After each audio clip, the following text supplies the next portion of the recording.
El conflicto en Gaza se agudiza, mientras la ONU hace un ingente llamado a Israel y a Hamas para pactar un cese al fuego indefinido, de forma que puedan centrarse en conseguir un acuerdo que ponga fin a la guerra. ¿Es el papel de la ONU preponderante? ¿Terminará Netanyahu por ceder a las presiones o no se detendrá hasta conseguir el dominio del territorio de Gaza? Los detalles a continuación en Punto de Mira.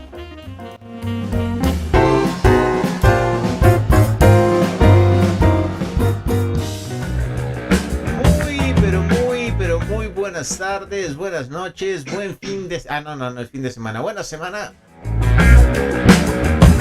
Bienvenidos todos al universo de Madcast. Bienvenidos a una emisión más hoy miércoles, donde nos reencontramos después de unas semanas de asuntos técnicos y algo de vacaciones también, ¿por qué no?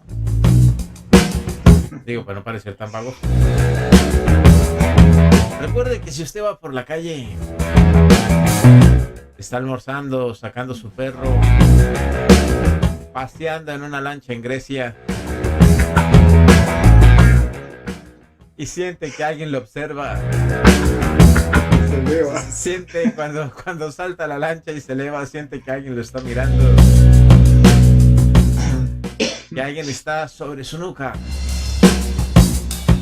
Usted tiene razón. Usted está en el punto de mira.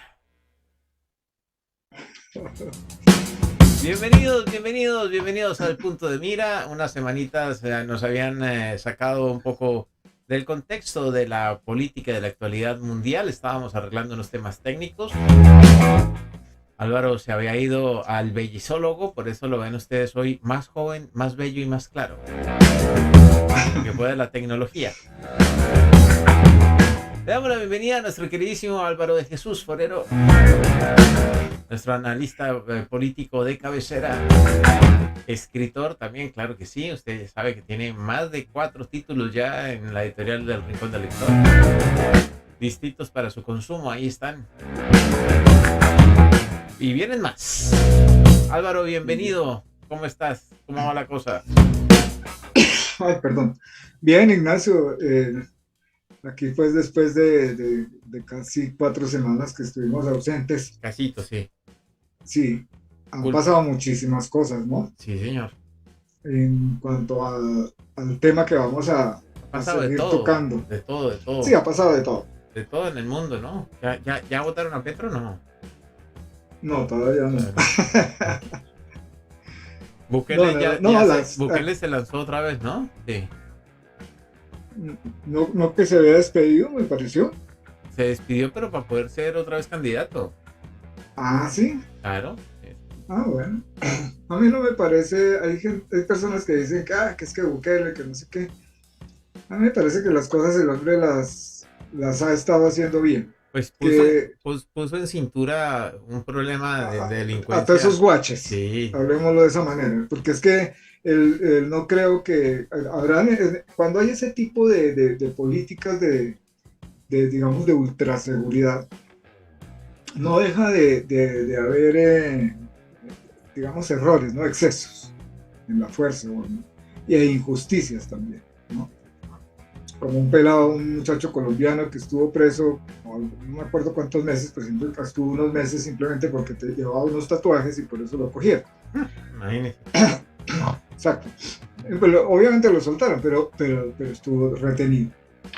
El asunto es que esperemos que después de que más adelante no resulten falsos positivos como en Colombia, porque es que prácticamente lo que se pretendió hacer en Colombia fue lo mismo, una seguridad, lo que llamaron seguridad democrática, terminó no en unos excesos ni en algunos abusos, terminó en un genocidio de más de 6.000, o sea, contados hay 6.402, pero se sabe que son más, que pueden llegar a 10.000, hornos crematorios y una cantidad de cosas espantosas, estilo el peor de los fascismos, con no contra el enemigo interno, porque es que el problema en el país de Bukele es el mismo que en Colombia y que en muchos de sus países. Hay un enemigo interno, porque ellos no están peleando con las fronteras, están peleando es con la gente misma de adentro. Eso pasa en Colombia. Sí, sí. Entonces, pero aquí no fue el enemigo interno el que fue masacrado, sino campesinos y muchachos inocentes engañados y llevados a ser revestidos como guerrilleros, y implantarles armas y hacerlos pasar como bajas en combate. Eso fue lo que pasó. Entonces, ojalá en El Salvador no suceda una cosa así, o no esté sucediendo una cosa así, pero sí era necesario que una mano muy fuerte pusiera en cintura a todo ese montón de bandidos que tenían realmente azotada esa miniatura de nación. Es un país muy chiquitico. Entonces yo conversaba con alguien sobre eso y le decía, pues es mucho más fácil controlar un país tan chiquito. Conmigo. Ah, era contigo, sí. Que un país mucho más grande, ¿no? Sí. Digamos, por la misma topografía del país y toda esa cosa. Sí. Pero bueno, entonces, si por aquí llueve, por allá no escampa. Aquí las cosas van caminando en Colombia, van caminando. A mí me parece que el país va por un buen camino, a pesar de la mala prensa. Pero es que la mala prensa es una enfermedad mundial. La mala prensa se da en España, se da en México, se da en Argentina, se da en su país. Mira la mala prensa que le han hecho, que le hicieron a Milei y a pesar de eso ganó. Sí, pero es que ese es un payaso, pero bueno. No, pero es un payaso, con ideas muy ordenadas, creo yo. Esperemos a ver, ¿no? Hay que esperar pues a ver qué va a hacer. Por lo menos ha tenido la entereza ética de decir la verdad, las cosas como son, ¿no? No ha hecho lo que han hecho la mayoría de políticos allá, y es que se encuentran a deudas y sobreendeudan para que no les estalle a ellos en la mano, todo lo contrario. Y poderse la chutar al siguiente. Exacto, todo lo contrario. Paró la cosa y dijo, no hay plata y la vamos a pasar mal, pero de esto vamos a salir. Eso es una actitud muy loable, ¿no? Exacto. Digamos, aquí Petro hizo algo similar, ¿no? Se encuentra con un montón de entuertos que los venían distrayendo y tapando de toda la corrupción y todo lo que se han robado. Y, por ejemplo, con lo de la gasolina. El fondo de los combustibles estaba completamente saqueado. Entonces, y el gobierno anterior no quiso hacer nada con eso para no... Pues ya había tenido un estallido social donde suba la gasolina, incendia el país. Entonces, le pasó el problemita a Don Don, y Don Don sí le tocó comenzar a subir el valor de la gasolina, y la gente no le ha gustado mucho el asunto, pero a mí me da mucha risa que los taxistas en Colombia se quejen del incremento de la gasolina cuando la mayoría de los taxis trabajan con gas. Sí, empecemos por ahí. Bueno, o que se quejen los motociclistas cuando una moto anda con el olor. El incremento de la gasolina, lo que pasa es que afecta todo el esquema económico, ¿no? Porque sube la gasolina. Pero ¿sabe qué fue lo que hizo el hombre? No subió el diésel, que es con lo que se mueve el transporte. Ah. Bueno, no sabía. Sí, por ejemplo. Y le subsidió el seguro obligatorio a los motociclistas, a las motos de menos de 200 centímetros cúbicos, que es la que tiene la mayoría del pueblo, la 125, la 100, la 175, la 200. Y se lo redujo al 50%, que eso era un gasto de casi 700,000 pesos anuales, y la mayoría estaban colgados con esa vaina. O sea, o comen o pagan el seguro. ¿Ya? Si usted tiene una moto 500 y de ahí para arriba, pues entonces paga el seguro, porque entonces si tiene una moto que vale 20 millones o 30 millones de pesos, ¿tiene con qué? Tiene con qué pagar 800,000 por un seguro. Con todo, o sea, o si no, ¿cómo tiene la moto? ¿Ya? Lo mismo sucede con los carros. Entonces, pero bueno, esos son manejos políticos que se les va dando a las diferentes situaciones de la economía de los países, que no es tan fácil, ¿verdad? El gato opina lo mismo. Sí, lo está diciendo miau. Entonces, Entonces, bueno, yo creo que entremos en materia porque queríamos conversar algo de lo que está pasando en el polvorín del Medio Oriente, Que que es, se supone ya está para, finalizar, ¿no? Es decir, el estimado de los expertos y sobre todo lo que plantea Estados Unidos y la ONU desde estas votaciones veladas y otras cosas es que para un enero... segundito, Ignacio, saco el gato, si no, no nos deja. Sí, sí, sí, no hay problema. Venga, venga. Un gato revolucionario. Ya. Esas son las cosas de los directos, ¿no? Cuando uno tiene gato, pues el gato empieza miau, miau, miau, toca sacarlo. Qué triste parece el gato. Triste. Bueno, ¿qué estás diciendo? Que está a punto de...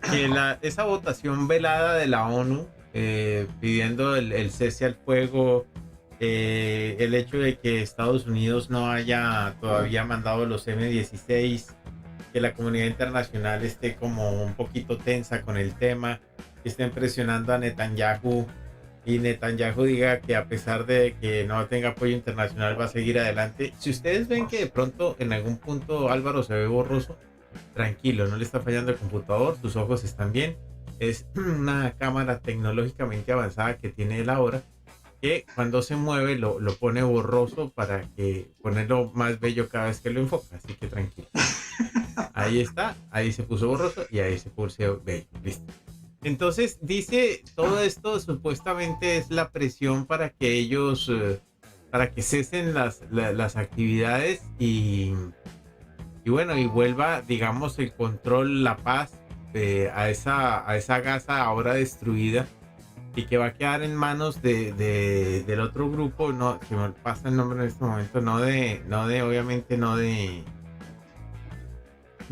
jamás. no de Hamas, sino del otro, que me va el nombre, perdonen.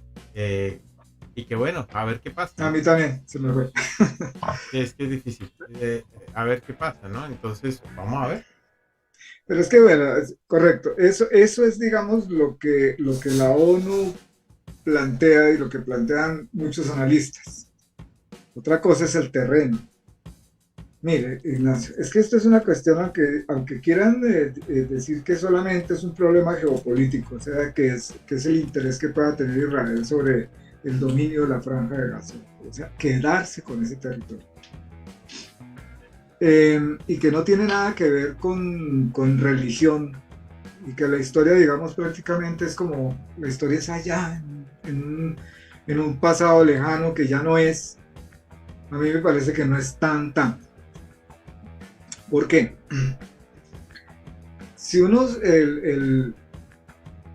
retoma la historia del pueblo de Israel y lo hace a través de la Biblia, allí es donde está pues, su historia, ellos siempre han sido invasores y se han expandido donde han llegado.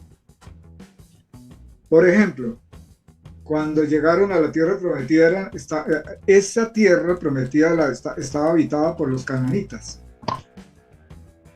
Los sacaron. Se quedaron con las construcciones de lo que llaman ciudades, pero eran las construcciones de sus pueblos, se quedaron con ellas y se fueron expandiendo. Los egipcios tuvieron cierto recelo contra los judíos cuando estaban habitando en su pueblo en la época de José, cuando hubo esa hambruna tan terrible y que ellos terminaron como invitados en Egipto, comenzaron a expandirse y ese fue el miedo que les dio, por eso terminaron esclavizándolos, de que se quedaran con su país.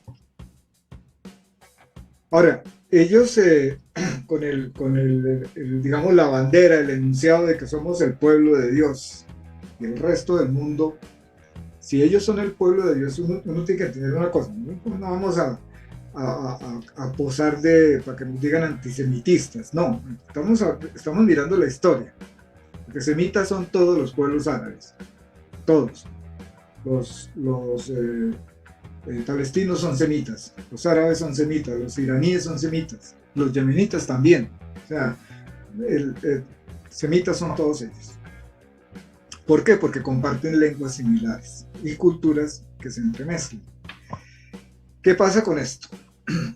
Ellos, históricamente, como venía diciendo, ellos han venido ganando territorios y los han tomado inclusive por la fuerza.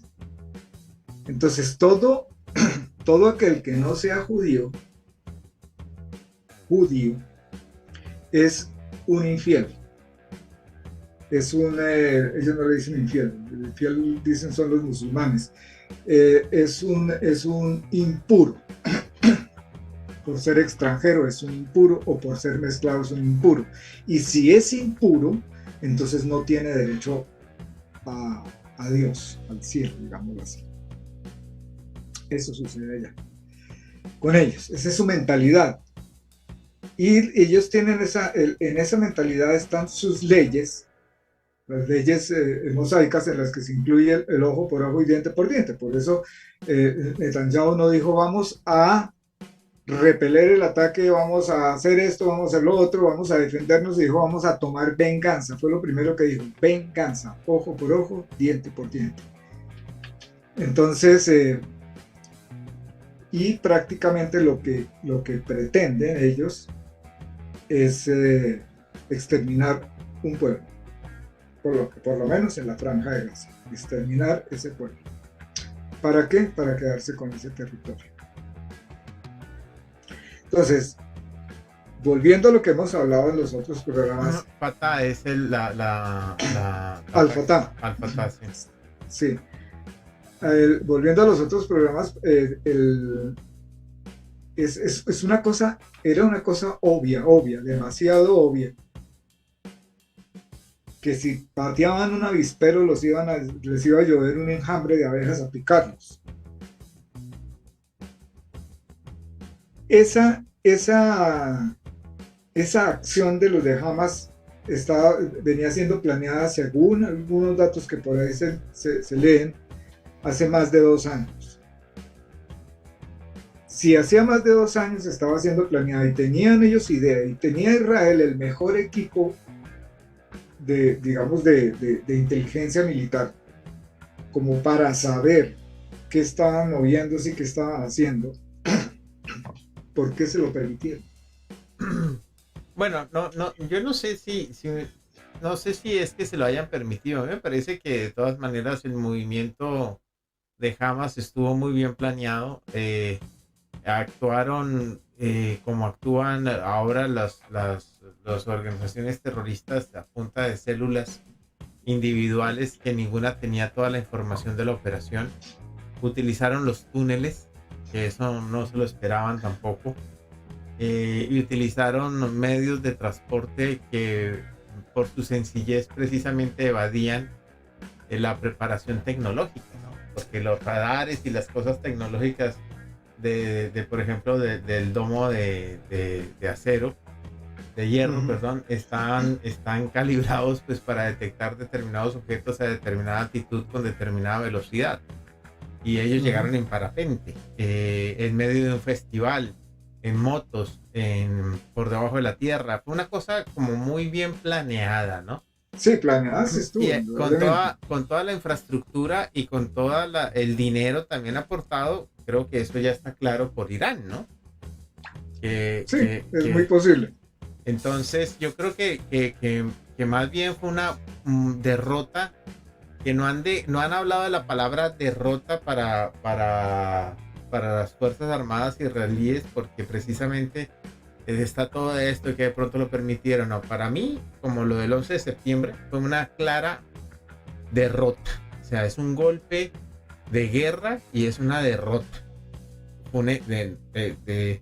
Una puñalada directo al corazón, como fue lo del 11 de septiembre, que también fue, allá no es que sabían, no sé qué hacían, los derrotaron, les dieron por donde era, como era, y un golpe durísimo. Es una derrota. Sí, pero hay una cuestión, Ignacio, que a mí me queda, que digamos, que se ha conversado en algunos medios, y es que Netanyahu y su familia estaban en la mira por corrupción. Y qué mejor que permitir una cosa de estas, porque es que uno no sabe qué tan mala puede hacer una persona. después de Hitler cualquier cosa se puede esperar. Entonces, Sí. o de Nerón que abrió el vientre de la mamá. O de Pastrana. Hasta con las lolitas, ¿no? Sí. Entonces, pero el mejor distractor que podía haber para todo lo que se le venía encima a Netanyahu, porque es que Netanyahu no tiene muchos amigos entre No, el pueblo de Israel. claro, eso te iba a comentar, que precisamente no es que haya una Israel unida, ¿no? Tenemos, por un lado, tenemos los judíos fundamentalistas, que son los de las pequeñas aldeas que andan con su sombrero y barba larga, que esos son racistas, porque cualquier cosa que no sea judío lo Sí, consideran. lo que te estaba diciendo, el demonio. Sí. Y están los judíos no practicantes, es decir, los que no son sionistas, que también tienen este nuevo sentir woke y este neoliberalismo y toda esta cosa, y los progres, ¿no? Y están los judíos sionistas. Entonces no es que la cosa estuviera muy... Y los judíos cristianos. Y los judíos cristianos. No es que la cosa estuviera... Pero el judío cristiano no tiene problema en unificarse, ¿no? En ser parte de, en participar de. El problema está es en las coyunturas. Pero sin embargo, ahí hay que acordarnos que al momento del atentado y del ataque de Hamas, es decir, sobre el 7 de octubre, también se estaba planeando la reunión en Arabia Saudí, en donde iba a comenzar un eje económico con Israel y algunos estados árabes importantes. Entonces, más bien me parece que la motivación para ese ataque fue esa, porque donde se unifique ese eje de negocios, pues Irán quedaba relegado, el poder económico o el poder económico de los fundamentalistas quedaba relegado también, y muy probablemente una de las cosas que iban a hacer era invertir fuertemente en Gaza, porque seguramente sí hay una intención de apoderarse del territorio de Gaza, pero no a la brutal manera, sino más bien, como lo hemos comentado en otros programas, pues haciéndole la vida más fácil a los palestinos ahí y volviéndolos de parte del Estado de Israel, ¿no?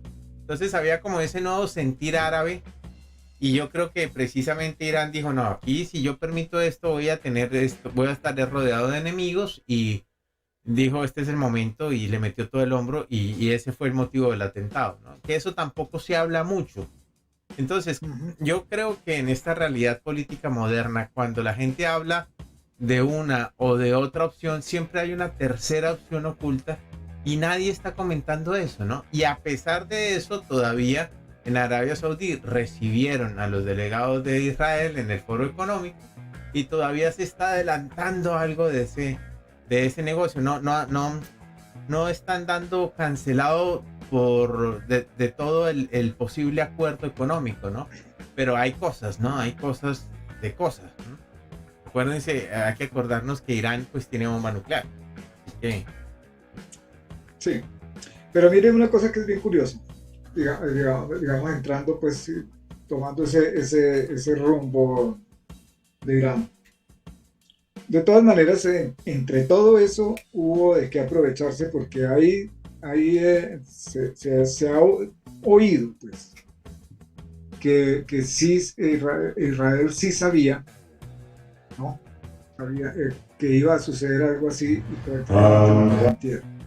De todas maneras, si se estaba planeando por el otro lado con todas esas cosas que tú dices, es cierto, pero también por este lado estaban aprovechando otra cosa. Entonces, el lugar, el sitio, ese fogón del Medio Oriente es un polvorín muy grande. Esto se puede llegar a una confrontación mayor con una simple equivocación. O sea, o una equivocación o algún loco que se aviente a hacer alguna estupidez. Entonces, ¿por qué? Porque es que si tú miras, está Yemen, está el Líbano, está Siria, está Irán, y está Egipto, que Egipto no es que quieran mucho a los judíos, Qué obvio. y está Corea del Norte. Ahora, de Haber ese perdido lado, esa mano de obra gratis les tiene que seguir doliendo después de tantos años. claro, de ese lado también podemos encontrar a Rusia y se puede alinear China. Pero es que entre los rusos y los chinos y los gringos, entre ellos no les conviene una conflagración de grandes proporciones. Ellos están haciendo el negocio de sacar parte de sus juguetes al desgaste y a la venta, ¿no? El negocio de las armas, porque la guerra es un negocio.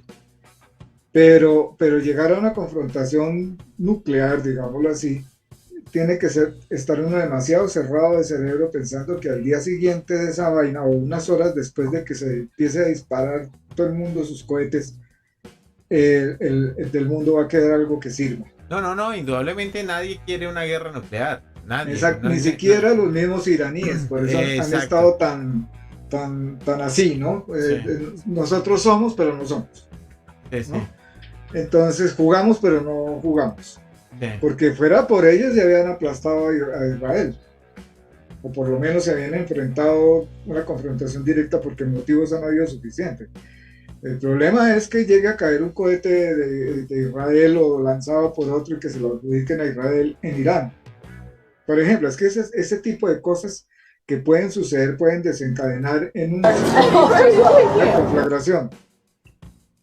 Entonces, habría que esperar que eso no sucediera.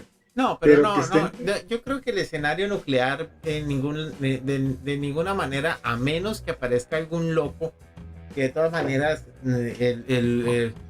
a ver, yo creo lo siguiente, tú corrígeme, por favor, hablando del fundamentalismo árabe, ¿sí? Uh-huh. El fundamentalismo árabe está siendo patrocinado o es movido esencialmente por Qatar, ¿no? Hamas es financiado por Qatar y por Irán, se supone, ¿no? Eso es lo que dicen las noticias. Y sí, en Qatar el fundamentalismo religioso, pues no es que esté como muy, pues sí y no, ¿no? Ellos aprendieron a moverse con Occidente, aprendieron a hacer negocios y viven como muy cómodos y felices con eso, porque si borran a Occidente, ¿quién les compra el bendito petróleo? Entonces no les conviene como negocio, ¿no? Entonces ahí uno ve a gente como la del Estado Islámico crecer solamente hasta cierto punto, o a gente como Hamas crecer hasta cierto punto, o a los talibanes hasta cierto punto, que es ese, ¿no? Es el punto en donde ya tocan los intereses de los grandes jeques y hasta ahí llegan y de ahí no se mueven más, ¿no? Es decir, nadie va a poder contra el poderío económico de Qatar o de Arabia Saudí, no lo van a hacer, y ninguno de estos grupos fundamentalistas pues van a lograr eso. Entonces ellos mismos yo creo que trabajan con Occidente, que en el caso de que haya algún loco fundamentalista que se haga a una cabeza nuclear o que pues le dan viaje, ¿no? Bueno, pues pasó con Osama, pasó con Hussein, ¿verdad? Con Gaddafi. Yo creo que esos son ejemplos muy claros de que... Con Noriega.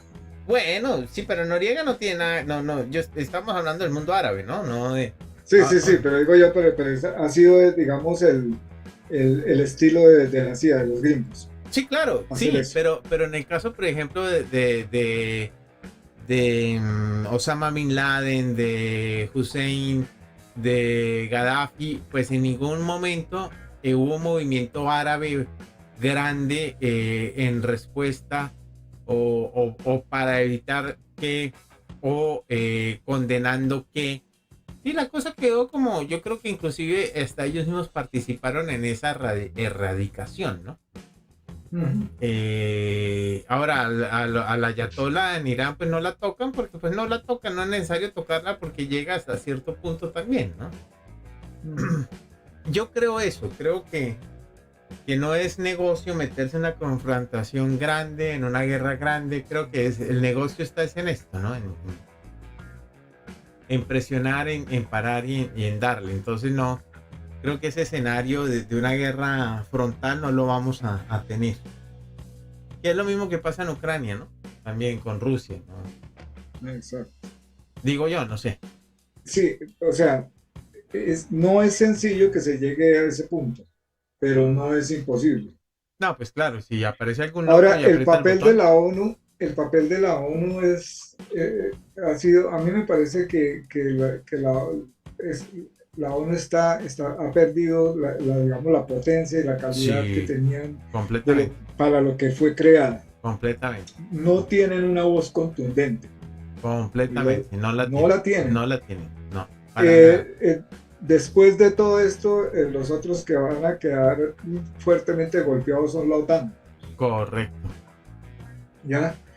Finalmente, después de todo este tierrero, si es que yo creo que puede tardarse un tiempito más largo, por ahí otro año más o algo más. Yo creo que no es el fin, como decir, se acabó el imperio norteamericano, no, pero sí está surgiendo otro imperio. Se está Y un, repartiendo la cosa, ¿no? Sí. sí, y un imperio no surge sin que el otro caiga, digamos, o se reduzca al menos. Sí, la Entonces, participación de mercado de los Estados Unidos ya está reducida, se va a seguir reduciendo y va a venir China con la mano de obra y seguramente el eje de Oriente entre China, Rusia y algunos segmentos del mundo árabe va a hacer mucha presión, ¿no? uh-huh, Ahí se va a volver un enclave importantísimo India, que va a ser la que va a dar la mano de obra, eh, exacto. y que va a ser como la astilla en el zapato para poder evitar que se apodere ese nuevo orden económico pues de todo el mercado. Entonces India va a ser fundamental allá. Y a ver Sí. qué papel jugará Arabia Saudí en todo esto, ni idea. Me imagino que estará para un lado y para otro, a donde más le convenga la Pasa es bandera. que, digamos, ahí hay una cantidad de cosas que van a mudar de piel. Por ejemplo, eh, ¿cuáles son los países que tienen mayor cantidad de litio? Mm, Porque es imparable ya. Se hizo todo lo posible para que el avance digamos, de las energías limpias no, no sucediera para que no hubiera la posibilidad de relegar los combustibles fósiles, petróleo y carbón. Pero resulta a eso le salió al litio, que es muy caro de producir, le salió un hijo, ¿no? Que es el sodio, ujú. que es a partir de la sal, que hay muchísima mayor cantidad y de un costo de producción insignificante comparado con el litio, pero que hasta ahora no tiene, digamos, no tiene una autonomía muy grande y tampoco para mover motores muy grandes, pero por ejemplo, se espera que para el año entrante comiencen a salir al mercado carritos del corte de un Chevrolet Spark, ¿no? Sí, Pequeñitos, sí. que sí pueden ser equipados, digamos, un carrito urbano, ¿no? Urbano y de cercanías, no un carrito para un viaje muy largo, porque su autonomía no es muy larga en horas son 200 kilómetros creo, pero con baterías de sodio, ya no de litio, que son mucho más económicas, no tienen el problema de incendiarse, ¿no? Cuando la temperatura es muy alta, y otro tipo de problemas energéticos que tienen los carros que están trabajando con el litio. Mm. Y entonces todo eso va a demandar, digamos, para centrar nuevamente, para ir al contexto, va a demandar que el comercio en el mundo y los ricos, como un tablero de ajedrez, se replanteen de su lugar. En la medida en que vaya descendiendo el consumo de los combustibles fósiles, va ascendiendo en los países productores de los otros elementos necesarios para lo energético. Claro, en el caso del litio, la producción, la materia prima depende de la mano de obra en países africanos, ¿no? Ujú. Zimbabue, Ghana, bueno, ahí están. Y en Sudamérica tenemos litio por montones también. Sí, y en tanto en una como en otro caso, pues la explotación la está abanderando China, ¿no? Exacto. Ahora, ¿qué son los poderes futuros nuevos? Todo lo que tiene que ver con la energía limpia. Porque nos gusta o no, el mundo va a girar hacia cuidar el planeta. O sea, que no sigamos acabando con lo que queda. El cambio climático, aunque algunos digan, no, eso es una locura que se inventaron. Eso no es cierto. No, sí es cierto. Porque es que uno lo puede ver. Ahora, lo otro es los países que tengan agua. El agua va a ser un elemento eh, fundamental de riqueza. Y en eso está Sudamérica. Porque es que si nosotros nos comparamos con África, nosotros tenemos un continente espectacular. Sí, claro. Pero como ¿Ya? nos han dejado medio abandonados, yo no sé, el error de Estados Unidos yo creo que ha sido precisamente no meterle en la mano directamente a América. Pues se la ha metido para explotarla, ¿no? No, pero no en serio. No en serio. Y eso era para que hubieran fortificado, hubieran hecho más infraestructuras, se hubieran metido a comprar un poco la hegemonía cultural de la gente. O sea, hubieran creado más Puerto Ricos, por así decirlo. Pero no lo hicieron, no lo hicieron. Pero sí sabe quién lo va a hacer, ¿no? O ya lo está haciendo. China, Sí, ¿no? China, China, sí. Es que esto nomás, digamos, de lo que está sucediendo que te comentaba de Xiaomi, con el lanzamiento de su sistema operativo HyperOS, que comienza, ya hasta ahora en diciembre, comienza ya a llegarle a los celulares nuevos, la tecnología 5G, 4G y 5G, pero a los 4G algunos modelos les alcanza a llegar. Eh, ¿qué viene a desplazar eso? Android. Sí, Y por ahí derecho se viene la competencia de Google, téngalo por seguro. sí, Y seguro. por más de que han querido ametrallar a TikTok, no han podido. No, no, no, eso es otra cosa. Pero bueno, yo creo que podemos para el próximo programa, Álvaro, esto está muy interesante traer este tema y hoy vamos a darle a este tema de Gaza porque se nos va como por el agua entre los dedos. ¿Qué opinas tú? Que tenemos No, pero es que esto es una conversación y eso esto es lo ese bueno es de la conversación. claro, Bueno, en medio eso, de todo este paradigma roto mundial de lo que era, de lo que puede ser y va a ser, obviamente hay un protagonista en Oriente que es Israel. Israel tiene la tecnología, tiene las empresas, tiene el dinero y tiene la infraestructura tecnológica, ¿no? Y ellos están allí en medio de un conflicto desde hace muchísimo tiempo, ¿no? Pero remitámonos a lo que sucedió a partir del 7 de octubre, en donde fueron secuestrados 242 israelíes y extranjeros, entre ellos más de 30 niños, ¿ya? 57 de esas personas, según el grupo Hamas, murieron ya como resultado de los atentados o de los bombardeos israelíes, quiero decir. Pues han liberado desde el 20 de octubre a 4 civiles, entre ellos una joven de 17 años, ¿no? El ejército israelí, por su parte, dice que el 21 de octubre rescató a una soldado cautiva en el ataque del 7 de octubre. Esas son las cifras, ¿no? Entre tanto, pues esta cifra de los rehenes, pues raya un poco con lo que va en la cosa, ¿no?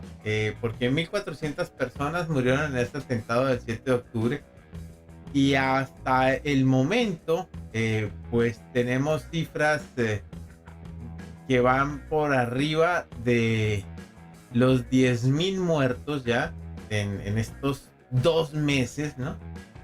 En donde tenemos 2.772 hombres, 2.550 y mujeres, 5.322 adultos.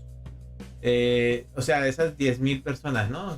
Tenemos 2.772 hombres, 2.550 mujeres. Dentro de esos hombres adultos y mujeres adultas son 5.322. Entre hombres y mujeres hay 4.104 niños y 596 mayores de edad.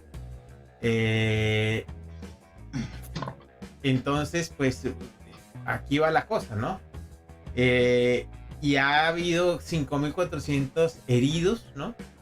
Y más de 25.400 desplazados, ¿no? Entonces, la cosa, 4.104 niños palestinos han muerto, 4 de cada 10 fallecidos son niños, ¿no? 31 niños israelíes han muerto, 30 de ellos secuestrados. Es que la cosa es...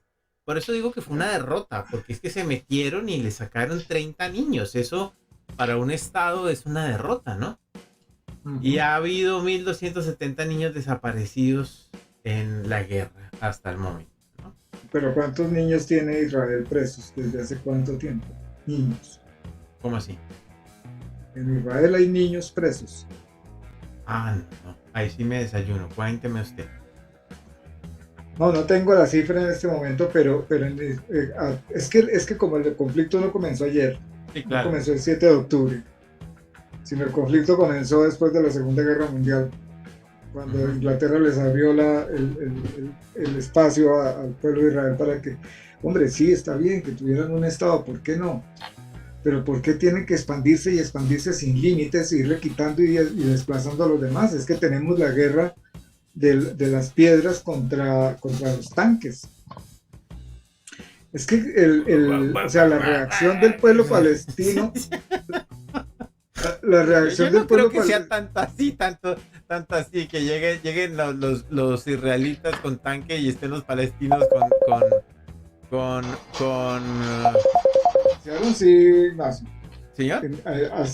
Eso fue en el año, es que yo no tengo la cifra en este momento a la mano, pero eso fue en... Creo que lo tengo por acá.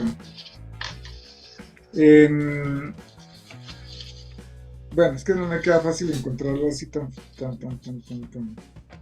Es que está la guerra de 1948, la de 1956 y la de 1967, que es la de los 6 días.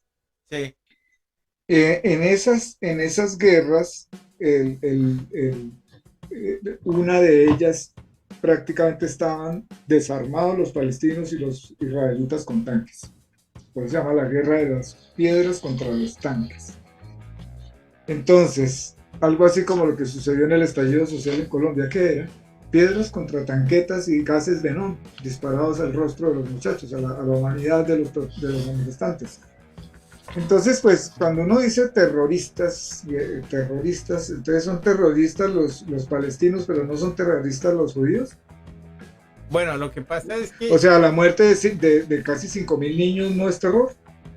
La destrucción de toda la infraestructura, digamos, como ciudad habitacional de Gaza, que está convertida en un cementerio, ¿eso no es terror? Sí, podría uno decir que es una respuesta desmedida, pero también... Claro, ¿y no es antisemitismo lo que ellos están haciendo? Espera un momento. Pero también si nos remitimos al comienzo del conflicto, pues ellos fueron atacados también es decir, antes del primer movimiento de expansión israelí, eso se produce es por un ataque de los árabes fundamentalistas. ¿Por qué? Porque los han considerado, es que el problema de esos pueblos es eso precisamente. Los han considerado siempre invasores. Uh-huh. ¿Ya? Y volvemos otra vez a hacer un recuento de la historia. Es que históricamente eso es lo que han hecho siempre.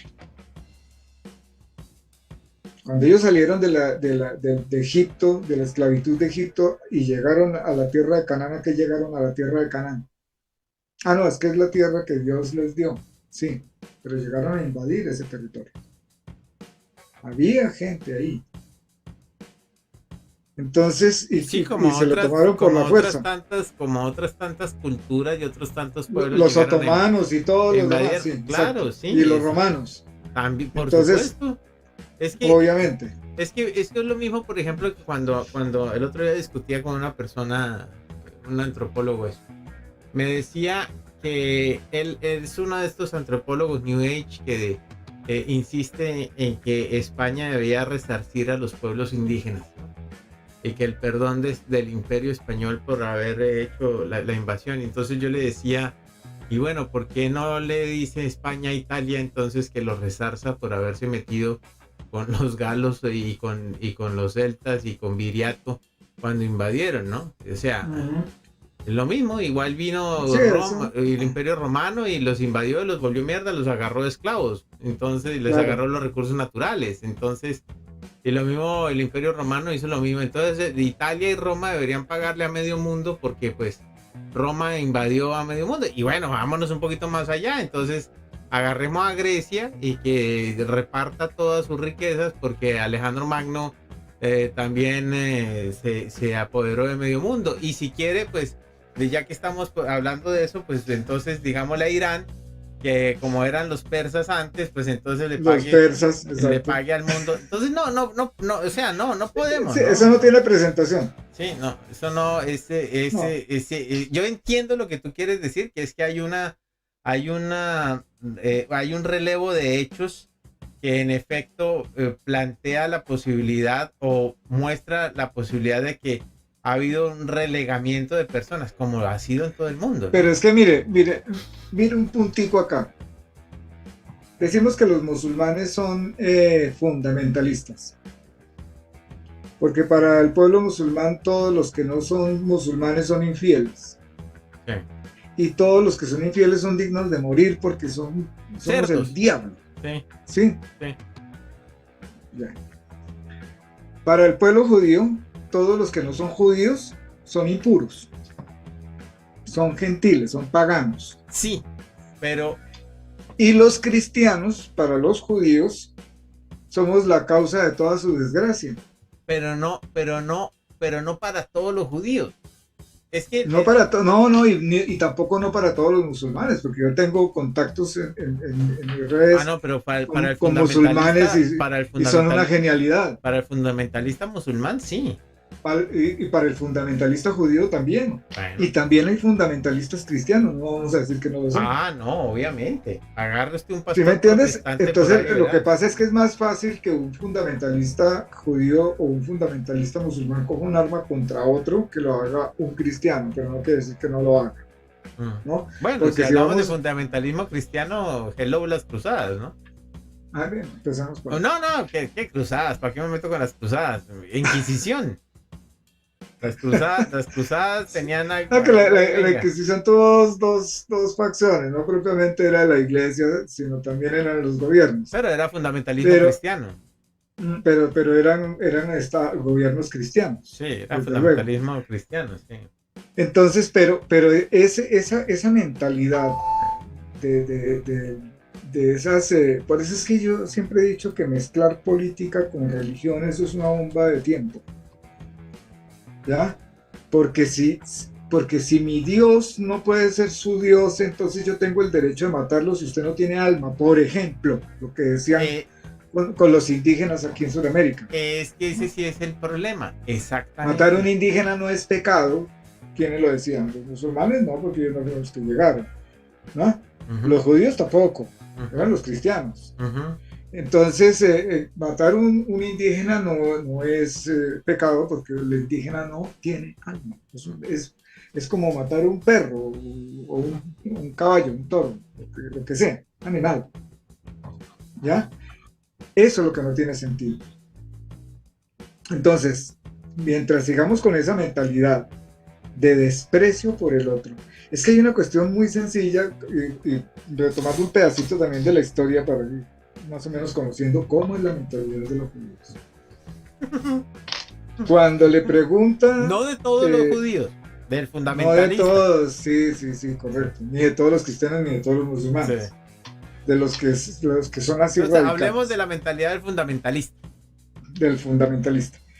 Por ejemplo, vienen estos que eran las dos sectas que predominaban en tiempos de Jesucristo, que eran los fariseos y los saduceos. Sí.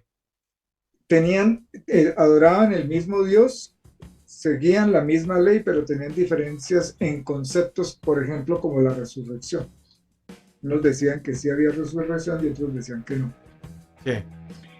Entonces, El, esta gente era la élite, ¿no? Y se daba el lujo de despreciar a todos los demás. Y al pueblo lo usaban para sus propios fines. Roma en ese entonces tenía una ocupación política sobre Israel. Ocupación política. Ellos no eran esclavos de Roma, pero Roma tenía una ocupación política y por esa ocupación política les cobraban tributo, les tenían regentes, o sea, gobernadores a ellos allá en sus tierras, pero les permitían su propio gobierno judío y sus costumbres, su fe, sus ritos y todo lo demás, todo se lo permitían, ¿no? Y los conocían, aparte de eso, sabían qué clase de personitas eran, estamos hablando de estos, ¿no? Entonces, un maestro de la ley le pregunta a Jesucristo, le dice, maestro, ¿qué debo hacer para tener vida eterna? Entonces Jesucristo le responde, ¿qué recitas todos los días? Entonces el otro entendió, pues, ¿qué es lo que ellos recitan? El himno de ellos es el Shema de Israel, que dice, adorarás a Dios con todo tu corazón, con todo tu alma, con todas tus fuerzas, y termina a tu prójimo como a ti mismo. Entonces el legista se lo recita y él le dice, eso, haz todo eso y tendrás vida eterna. Pero como no quedó contento con la respuesta, ni con la contrapregunta, entonces le dice, bueno, pero ¿quién es mi prójimo?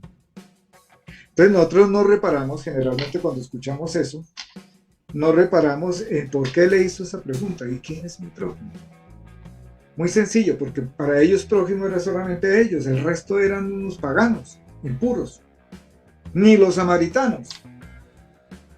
¿Por qué? Porque los samaritanos eran mezcla de judío y árabe. Luego también tenían mezcla en su fe, en sus ritos. No los dejaban entrar al templo. Entonces, ¿qué sucede con el sábado? Jesucristo bien le pone, por ejemplo, porque las parábolas son ejemplos, ¿no? Le pone un ejemplo con 4 personajes. 2 levitas, un herido en el camino que no tiene nombre, no se identifica porque era un hombre que cayó en desgracia con unos salteadores de camino y lo dejaron tirado al borde del camino, mal herido, y ahí se encontraba. Entonces el levita pasa y hace un rodeo, lo mira y sigue, el otro también hace lo mismo y sigue, porque ellos no se podían contaminar con la sangre de un quién sabe quién era, ¿no? Si lo tocaban, quedaban impuros. Entonces el precepto estaba por encima de la caridad. ¿Sí me entiendes? Y les pone un ejemplo con lo que ellos más detestaban, un samaritano. Y el samaritano se detiene, lo auxilia, lo monta en su jumento, lo lleva hasta la población más cercana, con seguridad era millonario el tipo, o era un mercader muy rico, porque lo conocían, y le dice al posadero, cuida de este hombre, ten un dinero, y cuida de este hombre, y si gastas más, a mi regreso te lo repondré. O sea, al tipo lo conocían, posiblemente era un mercader con cierto poder. Entonces, y le pregunta al legista, ¿quién de los 3 actuó bien? Tuvo que contestar el samaritano, obviamente, porque auxilió al que estaba tirado a la vera del camino.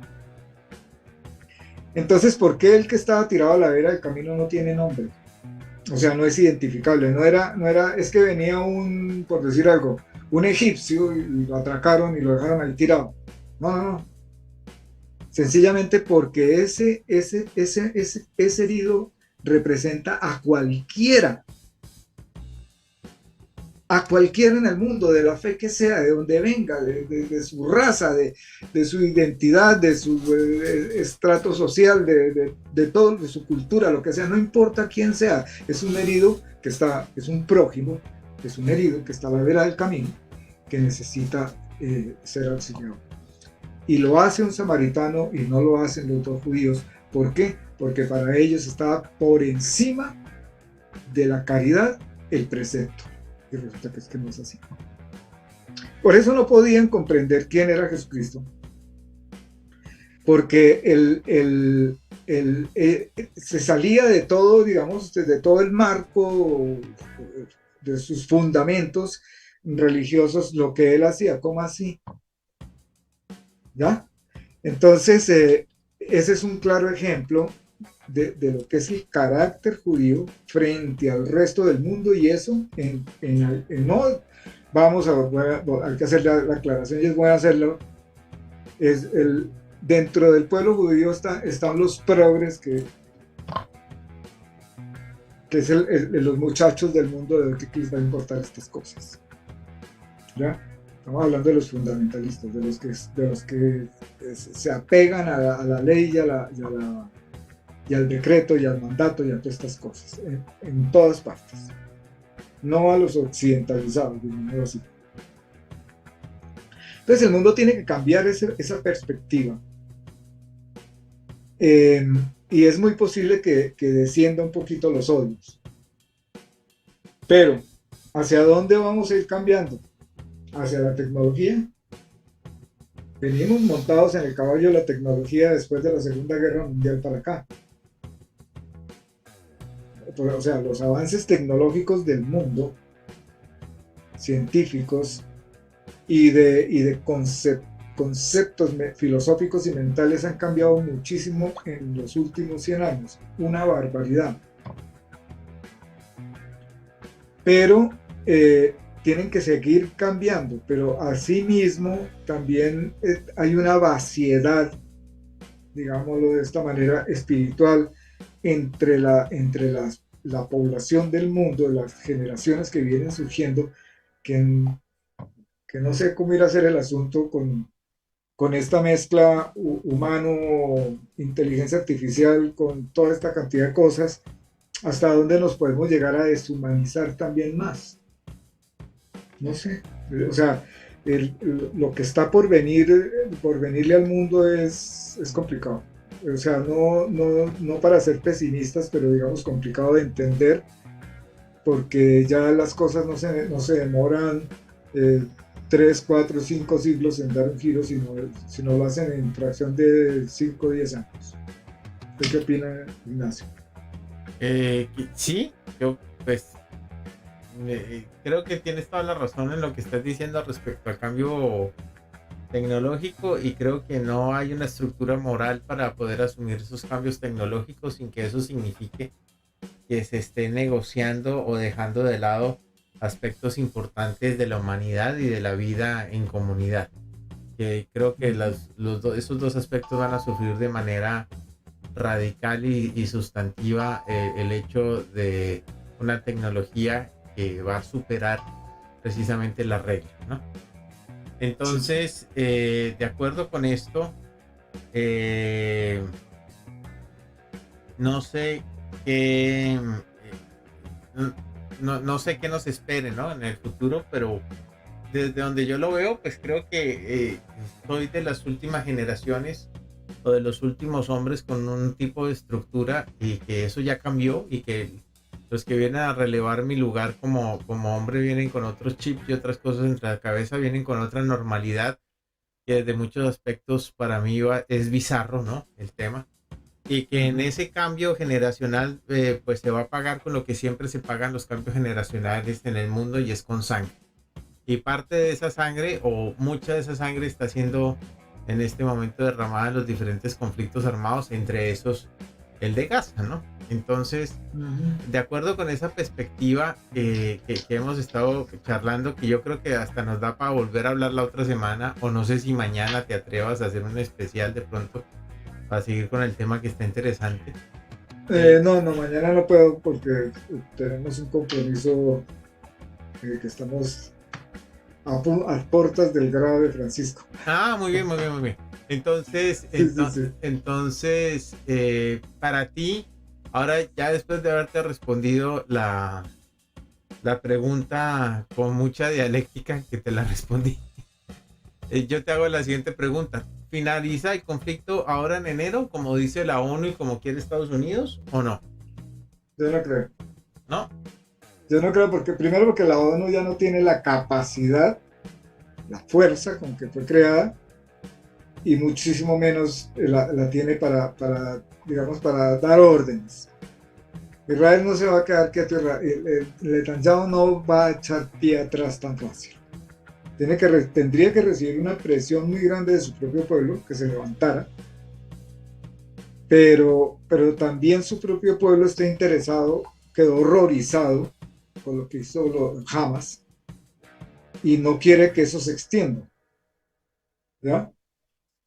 Porque, digamos, Israel es un oasis en todo ese sector del Medio Oriente, digamos, un oasis de occidentalismo y de vida buena, ¿no? De tecnología y de vivir lindo, porque es que viven bien, no vamos a decir que no. Entonces,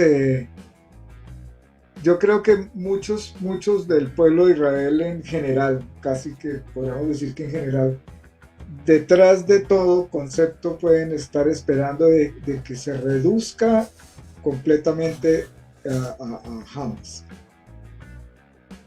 Pueden estar horrorizados con lo que está sucediendo en Gaza y con la muerte de los niños y de los ancianos y de los adultos y de las mujeres y de todo esto que está pasando, que eso es una injusticia muy grande, pero digamos, lo que puede llegar a la mente de ellos hay que terminar con esto y ponerle fin de una buena vez por todas para no vivir. Es que eso es como si usted viviera en un vecindario de enemigos. ¿Mm? No, pues sí, es como tener el enemigo en el apartamento al lado. Nosotros, digamos, en estas ciudades que tenemos en Latinoamérica, y se puede incluir Brasil, todas, nosotros vivimos de esa manera, pero como de otra forma, digámoslo así. La diferencia es que nosotros en Latinoamérica existe la simpatía, ¿no? Y entonces yo puedo vivir con la empatía. De hecho, la exageración en la empatía. Yo puedo vivir al lado de mi enemigo y si hay un partido de fútbol, pues entonces nada pasa. En el resto del mundo las cosas son distintas porque los odios son más profundos y son ancestrales. Sí, y hace muchísimo tiempo que la empatía no va. Entonces yo puedo vivir, si yo soy de la religión A y el que está al lado mío es de la religión B y los dos somos radicales, a la primera de cambio que se presente, cualquiera de los dos va a hacerle daño al otro, ¿no? Y sin saber por qué, simplemente porque tienen ese sentimiento. Eso es así. Bueno, entonces, yo no sé, yo creo que de todas maneras va a haber un cese al fuego. La respuesta pues ha sido contundente y desmedida. Como se sabía que iba a ser, no iba a ser otra la respuesta de Israel, porque al ser derrotados necesitaban una respuesta contundente y una victoria contundente. Y pero no van a tener una victoria.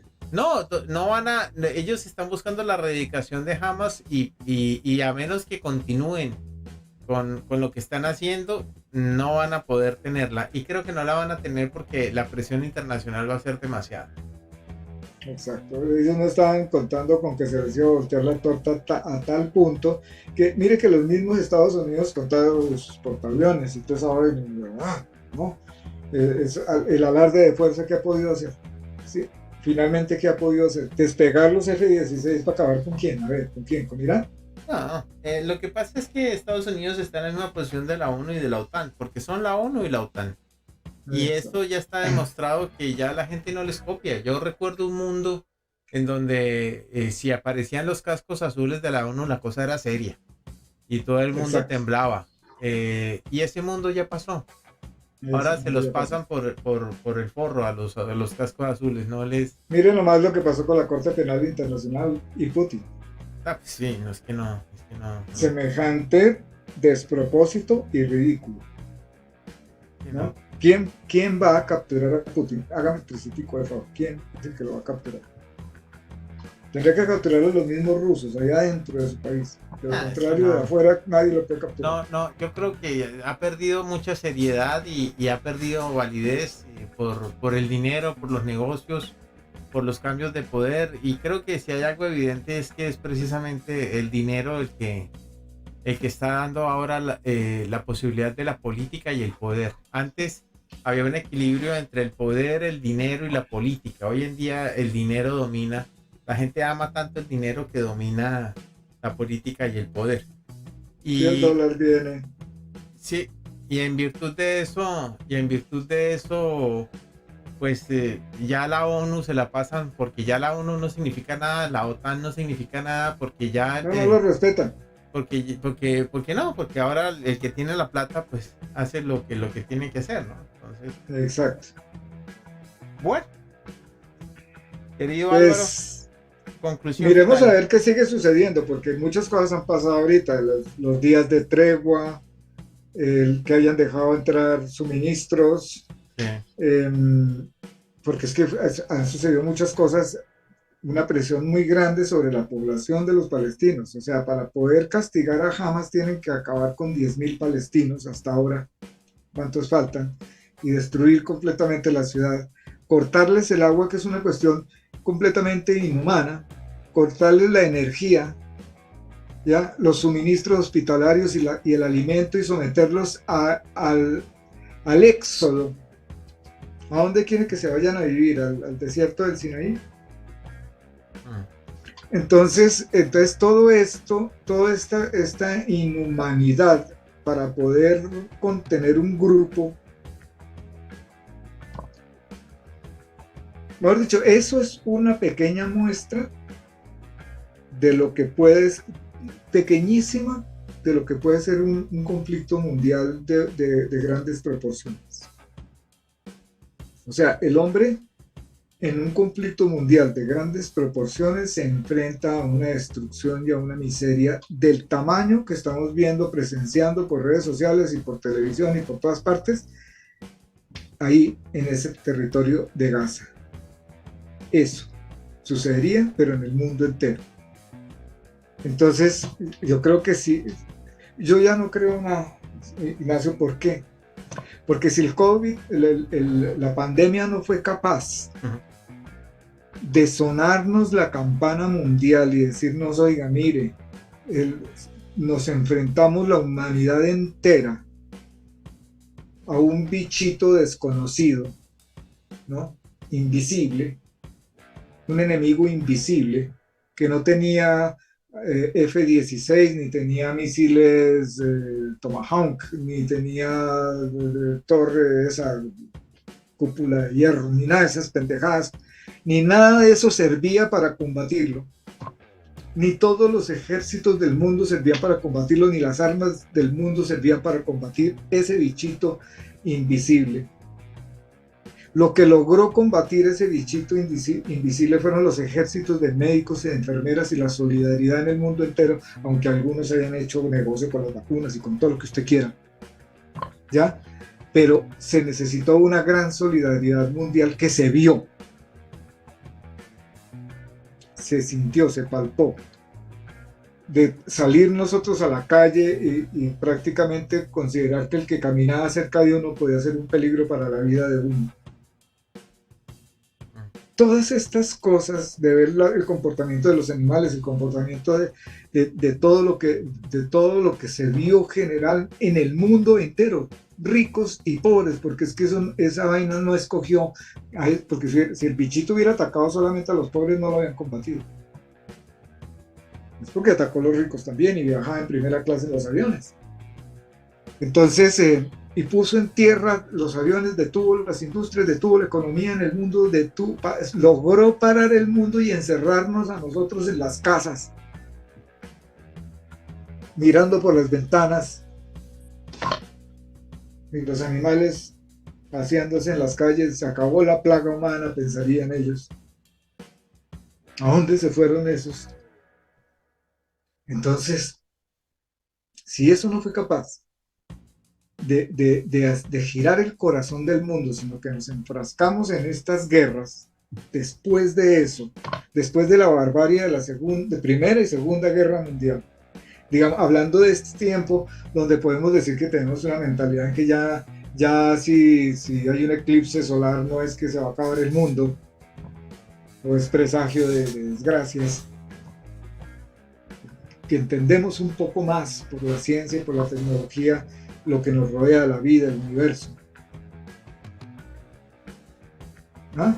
Una mente más abierta, menos oscura de esas creencias antiguas, ¿no?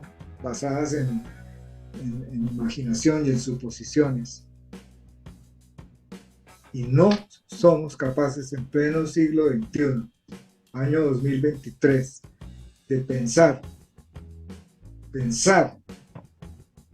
que la vida debe ser respetada y que la humanidad debe tener los mismos derechos generalmente, y eso no quiere decir que ser comunistas, que no sean tan brutos, porque el capitalismo podríamos decir que es terrorismo.